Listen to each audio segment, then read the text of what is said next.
Erretretaren erreformaren aurkakoak kalera atera dira gaur Ipar Euskal Herrian eta Frantzian. Indar handia hartu zuten mobilizazioek neguaren amaieran eta udaberriaren hasieran eta gaur ikusiko da ea erreformaren aurkakoek tamaina horri eusteko indarra duten edo ez. Apirilaren 15ean sinatu zuen Emmanuel Macron, Frantziako presidenteak erretretaren erreforma. Eta erretretaren erreformaren aurkako 14. protesta eguna delarik, ostegunean bozkatuko dute, erreforma bertan behera utziko duten edo ez. Baionan, 10:30 zuten gaur ordua erretreten erreformaren aurkakoek. Argitzu Dufo labeko bozeramaileak adierazi du mobilizatzen jarraituko dutela. Bukatuko gara, erretreta kontra erreforma kentzeko eta jendarte proiektu eta lan mundu bidezkoagoak lortzeko. Beraz, deitzen ditugu gure hiru sindikatuak parte hartzea mobilizazioetara, greba egitea, ekonomia blokatzera, ez da amore maiteko.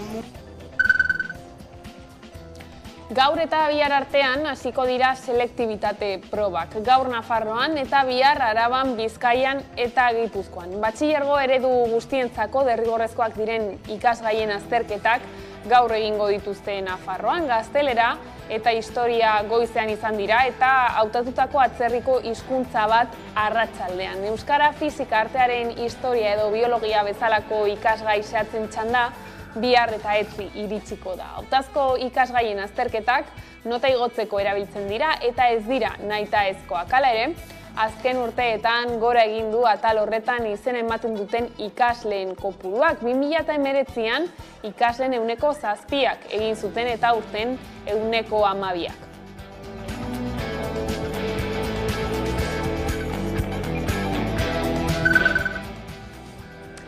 Eta maiatzaren 28ko hauteskundeen ondorenei begira, euren arteko akordioa berretsita EAJak eta PSek ez dute PPren menpe soilik egon nahi. Elkarrekin Podemosen aukera ez dute baztertu nahi izan. Eneko Andueza, PSeko idazkari nagusiak gonbidapena egin dio ezkerreko koalizioari Gasteiz udalean eta Gipuzkoako batzar nagusietan akordioak egiteko. Euskadi Irratiko Faktoria irratsaioan emandako elkarrizketa batean adierazi du haientzat ere onuragarria litzatekeela. Anduezak ez du zalantzan jartzen Eider Mendoza jeltzalea izango dela Gipuzkoako ahaldun nagusi eta Maider Etxebarria sozialista Gasteizko alkate. Bi alderdien arteko akordioaren arabera, bietatik boto genituen lekuetan berriro ere irabazi egin dugu, 3 leku gehiagotan berriro be irabazi egin dugu eta gainera Gasteiz gobernatzeko aukeria daukagu. Beraz, nik uste dut Euskal Sozialistak ederki asko utzi dugu batzuk.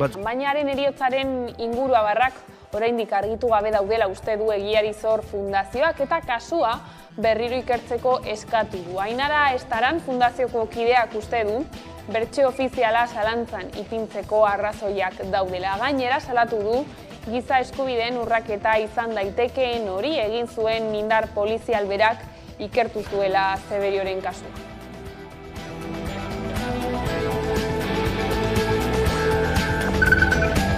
Gasteizko jaietarako 2 hilabete eskas falta dira eta gaur guztien euritakoen azpian lelopean aurkeztu da jaietarako kartel garailea. Guztira, 71 kartel aurkeztu dira eta iparraldeko eta Judimendiko gizarte etxeetan ikusgai izango dira uztailaren 10-tik 25-era.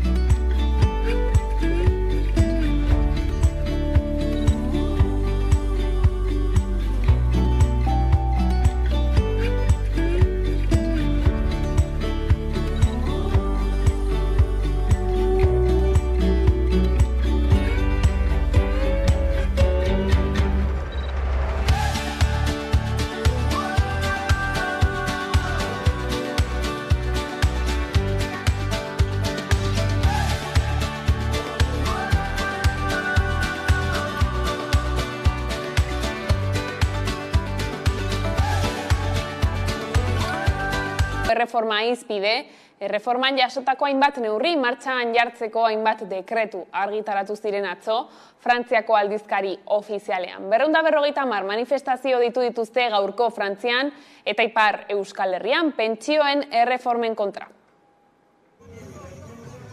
Pentsio erreformaren kontrako aldarriak kalera itzuli dira berriro, bai Ipar Euskal Herrian, bai Frantzian. Erretiro adina 62 urtetik 64 igotzen duen lege reforma, apirilaren erdialdean sinatu zuen Parisko gobernuak. Maiatzaren batean milaka pertsona mobilizatu ziren erreformaren kontra eta manifestazio masiburik izan ez bada ere, protestak jarraitzen duela baieztatu du berriz ere. Guk duguna ere da proiektu bat, gizarte proiektu bat. Erraitea, guk aldarrikatzen duguna da erretreta sistema publiko eta duina guztientzat. Gure ustez alternatiba hori Euskal Herritik Euskal Herriarentzat eraiki behar da. Zeren konturatzen gira, azkenean historiak guria jasoia emaiten digu, Pariseri ez diogu konfientziarik egiten al, eta ezin dugu ezer itxoin haien gandik, beraz, bagoaz konfrontaziora estatuarekin. Macronek 49.3 artikulua erabili zuen legea indarrean sartzeko bosaketa galtzeko beldur zelako, eta dekretuz onartu zuen erreforma Frantziako gobernuak. Ostegunean, pentsio erreformaren aurkako beste eztabaida bat izango da Frantziako asamblean. Izan ere, Lio taldeak lege proposamen bat aurkeztu du erreforma bertan bera usteko, eta proposamen hori izango da osteguneko bilkuran eztabaidatuko dutena. Grebaguna izan dute berriro iparraldean beraz eta intersindikalean onartzen ez dut ere, labek ere deitu du astearteko mobilizaziora. Sindikatuek gainera argi dute tinko jarraituko dutena. Nekatuak emaiten dugu, ene ustez guk erakusten ari gira, ez garela nekatzen, determinatuak garela eta segituko dugu erretreta erreforma kendu arte. Eta larun batean ezoiko biltzar nagusia egin zuten Euskal Herria Baik eta hartan kide gehienak Frantziako Senatuko hauteskundetarako ezkerreko aliantza bat osatzearen aldea azaldu ziren.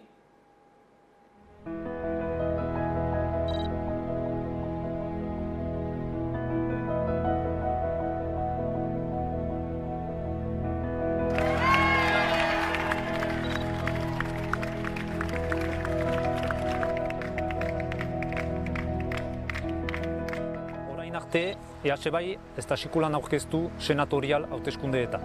2020ko egi hauteskundez geroztik, hauteskunde lortutako emaitzeri esker, senatorial hauteskundeetara joaiteko indarra emaiten digu. Horiei esker lortu dezakegu gure proiektu abertzalea Parisera eramaiten.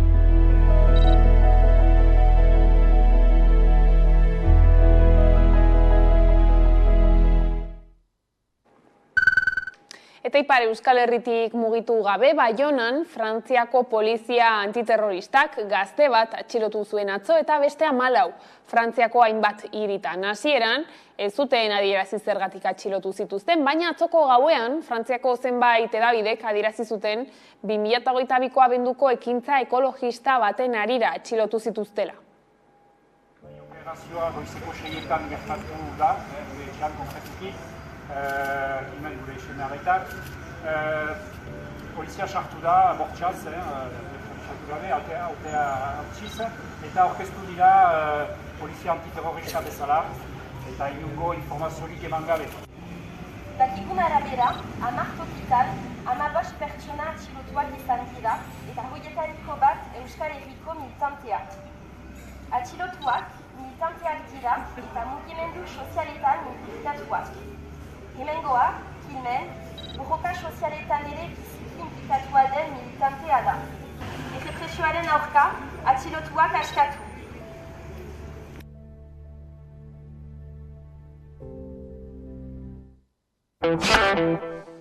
Eta hezkuntza arloan, Eusko Legebiltzarreko hezkuntza batzordean lege proiektua zorrozteko eragileen ekarpenak jasotzen segitzen dute, besteak beste, Beñat Amenabar, EHUko hezkuntza fakultateko dekanoa eta Nagore Ipina eta Karmele Perez Mondragon Unibertsitateko hezkuntza fakultateko irakasle eta ikerlariak izan ziren atzo batzordean.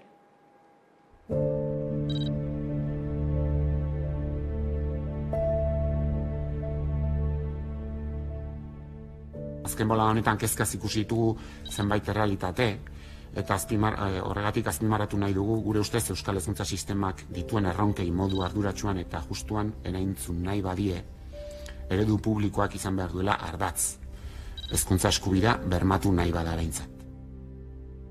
Tokian tokiko hizkuntza proiektuak definitzea komunidadearekin batera izan be hezkuntza testuinguru bat da. Eta komunidade guztiaren ardura da hizkuntz perfil hori lortzea. Transferentziak egiteko modua, hizkuntzak ikasteko eta irakasteko modua da sakondu behar duguna irakasleekin.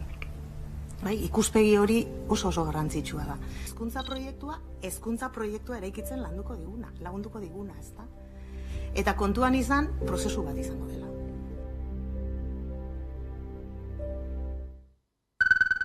Eta hezkuntzaz ari garela, Euskal Eskola Publikoaren alde mobilizatuko dira ekainaren 9an Bilbon, Donostian eta Gasteizen. Euskal Eskola Publikoa Zarro Topaguneak adierazi du hezkuntza lege proiektuak ez duela sistema publikoa lehenesten. Orain ikasturte amaieran gaudela. Eusko Jaurlaritzak onartu eta legebiltzarrean aurkeztu berri duen lege aurre proiektu honi ere gure ezezko erakutsi nahi diogu berriro. Azkenean aurrekoaren hildo berekoa baita. Guk bestelako hezkuntza sistema bat nahi dugu. Eskola publikoa benetan erdigunean jarriko duena, gizarte kohesioa bultzatuko duen berdintasunezko hezkuntza euskalduna lortzeko bidean. Hori dela eta, Euskal Eskola Publikoaren aldeko aldarriz beteko ditugu kaleak berriro, joan den azaroan Bilbon egin bezala. Hitzordua, ekainaren 9an izango da, erkidegoko 3 hiriburuetan. Manifestazioak arratsaldeko 6etan abiatuko dira. Bilbon, plaza Eliptikotik, Gasteizen plaza Berritik, Donostian Bulebarretik. Gizarte osoari dei egin nahi diogu mobilizazioetan parte hartzea. Ekainaren 9an denok kalera. Eta nazioartera begira, behin-behineko akordioa lortu du Hollywoodeko gidoilarien sindikatuak. Duela hilabete bat baino gehiago hasi zuten greba, eta ordutik 1.000 grebalari batu zaizkie, ondorioz, 50 lan baino gehiago grabatzeari utzi diote. Akordioari esker, soldaten igoera, gizarte segurantza hobetzea, sormen eskubideak bermatzea, aniztasuna egotea eta adimen artifizialaren aurre babesa izatea lortu dute.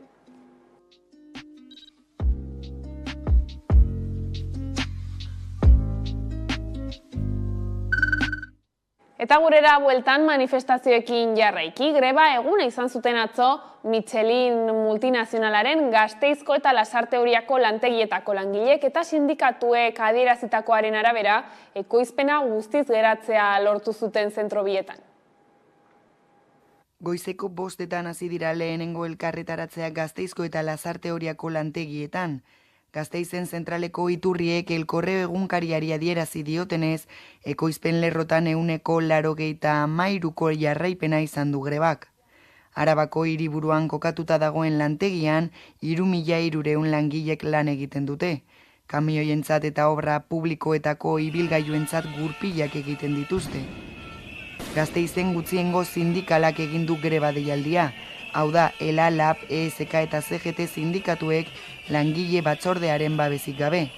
Komisiones Obreras, UGT, CESIP eta CCM sindikatuek osatzen dute gehiengo sindikala.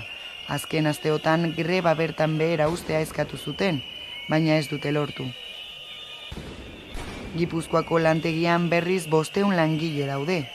Kasu honetan lana usteko deia langile batzordeak egin du. LAB, Komisiones Obreras, UGT, ELA eta CCI sindikatuek hain zuzen ere. 4 greba egun egingo dituzte ekainean eta uztailean, gainera goizeko 9:30 auto-ilara bat osatu dute Lasarte Oriako kaleetan. Michelinek 112ko soldata eskaera eskaini du datozen 4 urteotan. Sindikatuek nahi dute ordea soldateko kontzeptu guztiak inflazioarekin lotzea. Horrekin batera lanaldia eta behin-behinekotasuna murriztea eskatu dute.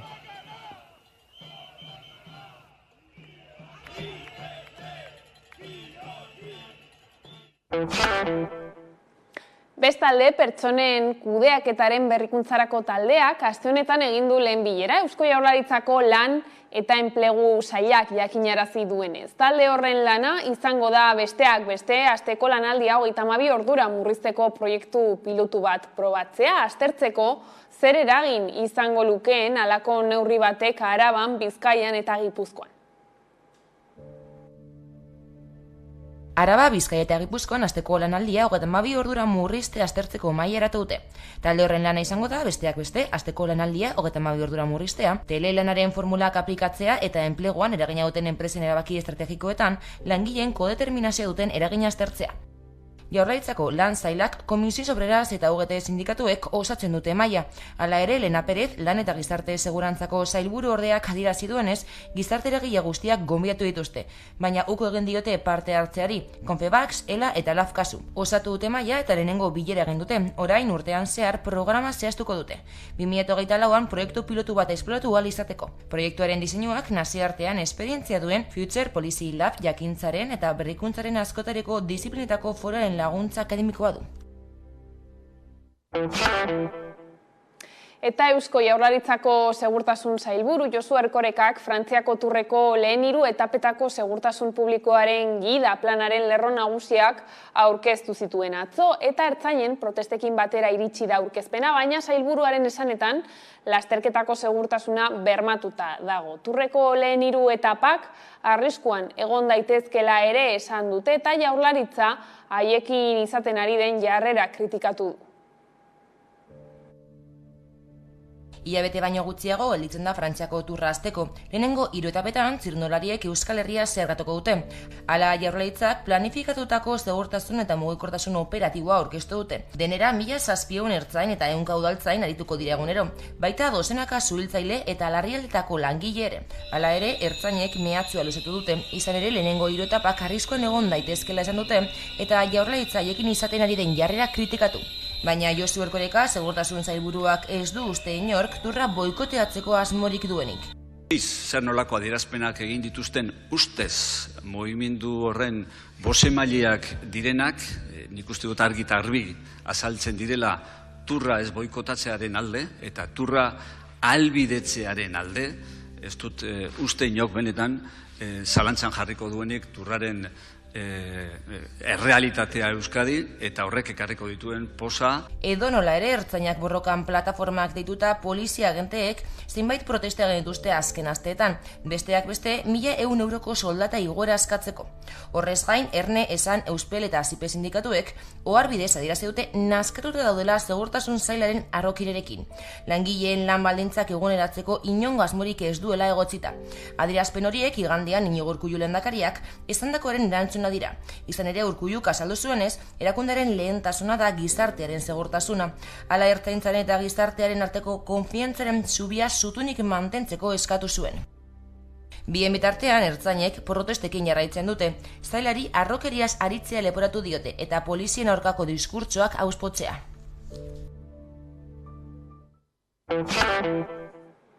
Eta ingurumenarekin jarraiki urtero 400 milioi tona hondakin plastiko sortzen dira eta erabilera bakarreko plastikoen 95% zabortegietan edo ibai, itsaso eta paisaia kutsatzen amaitzen du. Testuinguru horretan, plastikoen kutsadura gutxitzeko nazioarteko itun bat lortzeko bidean dira. 2024 amaierarako prest izango dute. Urtero 400 milioi tona hondakin plastiko sortzen dira, eta erabilera bakarreko plastikoen 95% zabortegietan edo ibai, itsaso eta paisaia kutsatu amaitzen da. Nazio Batuen Erakundeko adituek erantzukizuna beren gain hartzeko eskatzen diete estatuei eta enpresei. Eskatzen diete plastikoak eragindako kutsadurari buruzko nazioarteko itunaren erdigunean koka ditzatela oinarrizko eskubideak eta planeta kutsatzen duen itsasikara tosiko sintetiko batez ohartarazi dute. Plastikoaren ekoizpenak substantzia arriskutsuak askatzen ditu, eta ia erregai fosilen mende dago soilik. Materialak berak berriz substantzia kimiko toxikoa ditu, eta horrek arrisku eta kalte larria dakartzen giza osasunarentzat eta ingurumenarentzat adituek adierazi dutenez. Testuinguru horretan plastikoen kutsadura gutxitzeko nazioarteko itun lortzeko bidean dira.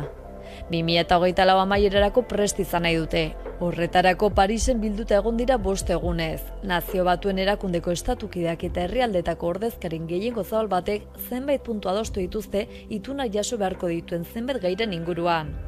Hori horrela, adostutako ardatzen gainean itunaren lehen zirriborra osatuko dute urte amaitu baino lehen. Idatzi batean jaso beharko dituzte arrisku handiko plastiko produktuen eta material kaltegarrien ekoizpena eta kontsumoa murrizteko beharrezkoak diren debeku globalak eta kontrol neurriak, berrerabilera eta birziklapena sustatzeko eta plastiko hondakinek kudeaketa arduratsurako. Aditueko hartarazi dutenez, gaur egun plastikoa, mikroplastikoak eta sustantzia arriskutsuak jaten ditugun elikagaietan, edaten dugun uretan eta arnasten dugun airean aurki daitezke. Gainera, poluzio mota horrek klima aldaketari egiten dion ekarpena kezkagarria da, baina adituentzat askotan alde batera uzten da. Horregatik Greenpeace elkarte ekologistako hartarazi du plastikoen nazioarteko itunak plastikoen ekoizpena murrizteko balio behar duela, eta hala egin ezean porrot egingo duela.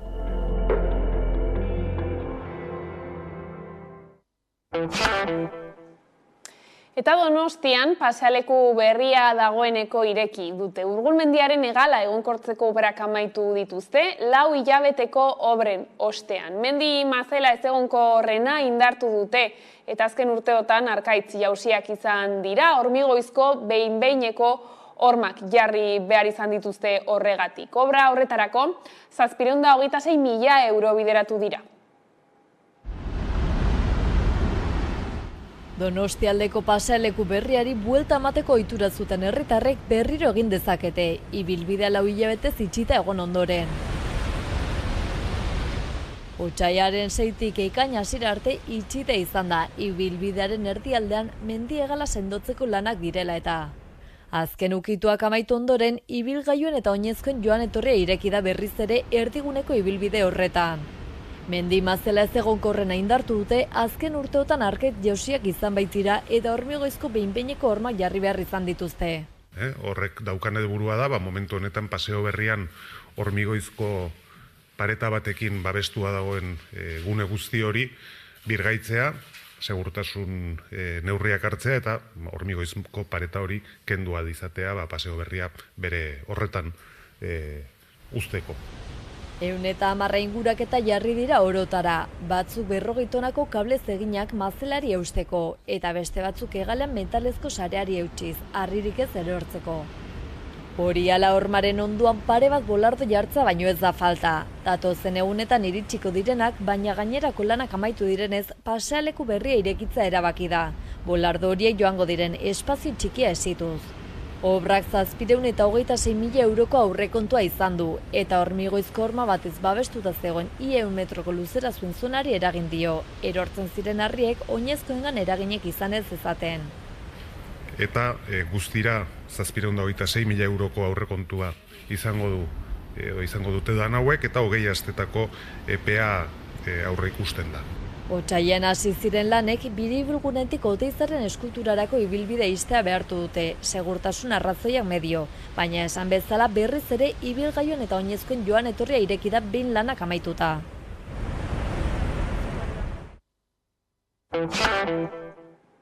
Bestalde, Araba Euskaraz ekainaren 11an izango da Olarizuko zelaietan. Aurtengo edizioa Aguraingo Lautada ikastolaren aldekoa izango da eta egun osoko egitaragua prestatu dute.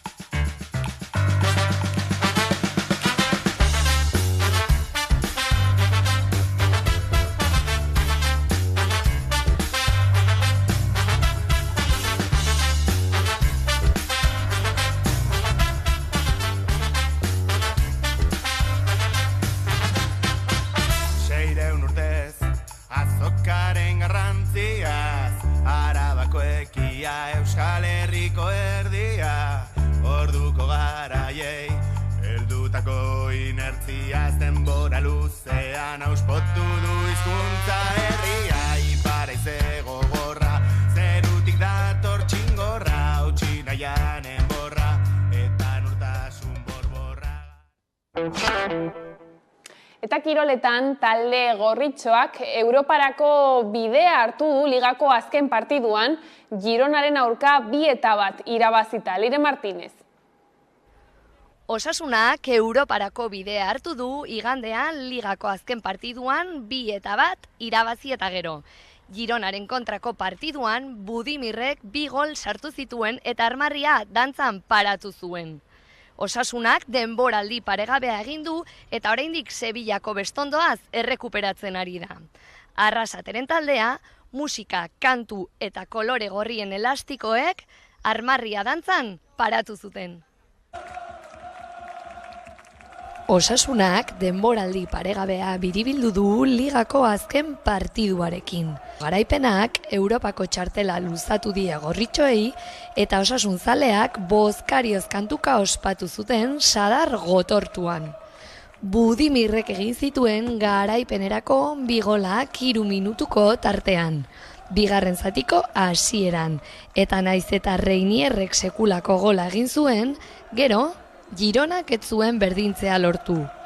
2 eta batekoa gorritxoen alde. Eta Osasuna 16 urteren ondoren Europara itzuli da. Denboraldia ametsezkoa izan da gorritxoentzat. Lehen da bizi Sevillako finala eta orain Europako bidea hartuta. Eta guzti honen erantzule Jagoba Arrasate. Inondik inora entrenatzailerik maitatu eta kutxunena. Oso posik, demoraldi haundi bat indugu eta gaur sarixe euki dugu eta hori gaitxega posik, ez? Nik uste zaledanak gustora dauzela, gube bai eta ezin da asko goiz eskatu. Liga finiturik atxeden hartzeko tenorea heldu da jokalarientzat. Baina hori bai, abuztuko iparra, Liga berria eta Europa uztartuko dituela kontuan hartuz. Eta postasunaren zirinbola honen baitan, Iruñeko alkateak errandu, Osasunak jaurtiko duela San Ferminetako koetea. Txupina zaba beraz, Osasunaren esku.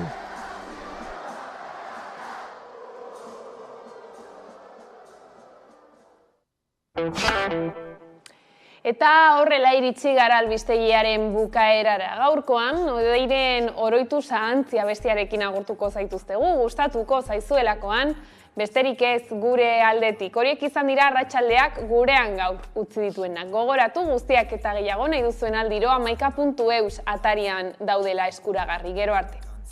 Markazko tixotak galtzak, nik 18 urterekin ukan dituen lehen bantzak, arzak, balantzak, desorekatu ditu gure norantzak, larrosak saltzen ditugu ez arantzak, baina alakorik ez du ematen baratzak.